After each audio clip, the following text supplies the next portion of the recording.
Venice.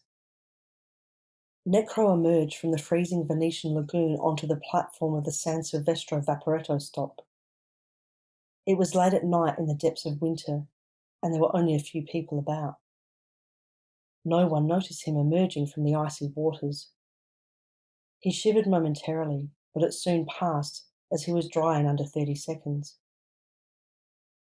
The moon was almost full, but it was obscured in an overcast sky of slow-moving grey clouds, which was a relief. It meant he would not be in too much pain or need to move about under cover. Lightstone's stick was safe in his waterproof pouch. He began making his way towards the less visited edge of the watery city, where he had left his aquapod. Remaining in the lagoon would have been better for staying unobserved. However, the icy water was barely tolerable, and to cross from this part of Venice to where he had docked the aquapod was quicker on foot than swimming around the city. He slipped along Calle de Mezzo and was making his way back towards the Dorsoduro district where he had left his vessel, when he abruptly came face to face with a woman who had rounded a corner ahead of him. A pair of determined eyes widened as they recognised him. That woman, not Italian law enforcement, but some other sort of police officer, had burst into the room as he was interrogating Lightstone. Spotting him, her hand went to the weapon at her hip. Necro could not risk trying to apply the kiss with a firearm in play, and there was no water to jump into in the alley. He turned and fled. Omiko did not pull her gun. The narrow, twisting streets of Venice made it impossible to get sufficient line of sight on a fast-moving target, especially at night. She could not risk hitting an innocent person or drawing anyone into the street in response to the sound of gunfire. She took off after Necro, hoping he would run into a dead end, or at least somewhere she could safely take a shot. At this time of night and this time of year, the streets were deserted. Most of Venice's population were at one of the many Carnevale soirees or snug inside their homes. Pounding footsteps echoed around the narrow streets of the city as Omiko and her target raced along them, the pace slowing as they pivoted around corners, then accelerated, the vapour of their exertions puncturing the foggy night air. Although he had had a path mapped out in his head to find his way back to the aquapod, Necro realised he was now lost. He was completely disoriented after so many twists and turns. Down this calle, across that bridge, through a square and along a sottoportego, the passageways underneath buildings. He skidded to a halt and recognised the Rialto Bridge, scene of his recent crime, to his right. He ran up the bridge and down the other side, striving to put distance between himself and his pursuer, trying to keep close to the edge of the streets in case the woman was tempted to draw her weapon. The almost full moon emerged from behind the clouds. Necro flinched in pain at the moonburn, his pace slowing.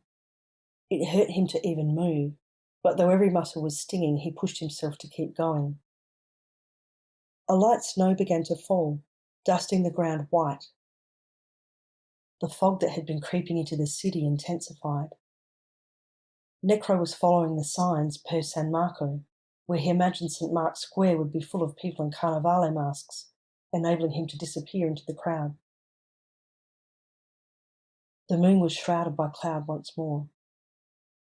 He turned right from Calle de Fabri and then left onto Sottoportego de Cavaletto, which led straight to the piazza where he could lose the woman chasing him. But even as he ran towards the famous square, he knew he had misjudged the cover he thought it could offer. There was no colour, no noise. Breathing heavily, he emerged into the dimly lit square to find there was no one in it. The Campanile, St. Mark's famous bell tower, watched over the square, seeming to anticipate his next move. Necro cursed under his breath. He knew he had to get across the square, past the Campanile to the water, so he could make his way back across the Grand Canal to Santa Maria della Salute, and then to the outer edge of Dorsoduro. It would be bitingly cold, but then the woman would not be able to follow him, and he could quickly make his way to where his aquapod was docked. In the seconds he had to contemplate his path forward, Necro's mind flipped through multiple scenarios at once. If he ran across the square, he would leave himself open to being shot. If he stuck to the side of the square, it would slow him down and allow the woman to catch up. He was not familiar enough with Venice to chance slipping out of the square and trying to find another way around.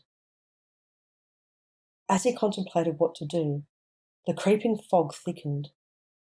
Within seconds, the square was shrouded in white. Visibility was reduced to a few metres. Necro realised he could move straight across the square if he moved carefully and quietly. He zipped up the collar of his jacket over his mouth to conceal his breathing and began to tiptoe into the fog. Behind him, he heard the woman's footsteps grow louder and stop, as she was also confronted with what to do next. Like a tightrope walker, hardly daring to breathe, he inched closer to the bell tower, navigating towards the spire, the tower's base now hidden in the fog. To slow her breathing, Umiko inhaled several lungfuls of cold air through her nose and out of her mouth before tentatively stepping into the fog, like a swimmer testing the water with her toes. She could not hear a sound. It was completely silent, except for the distant lapping of the canal waters.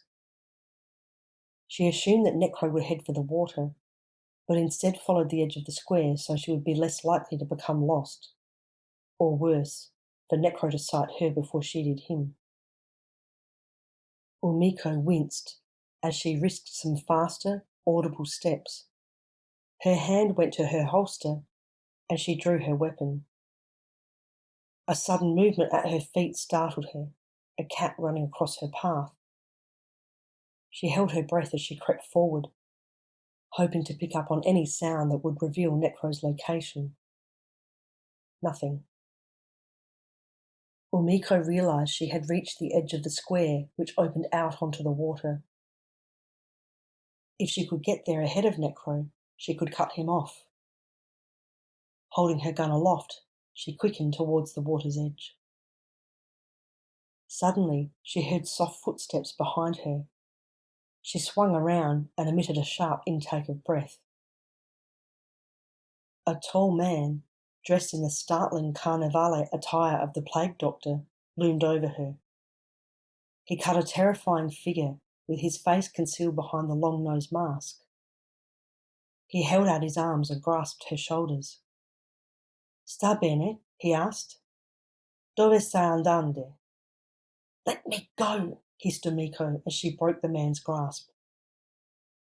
But the incident had disclosed her location to anyone within earshot, and she was barely 20 metres from the water's edge.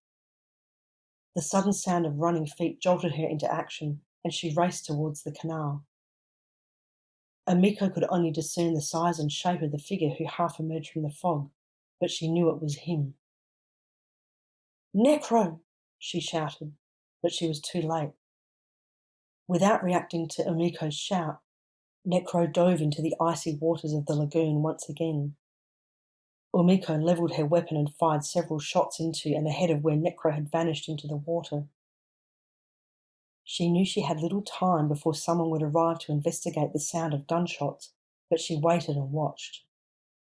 A minute later, she saw a dark head break the water's surface further across the Grand Canal, in front of Santa Maria della Salute.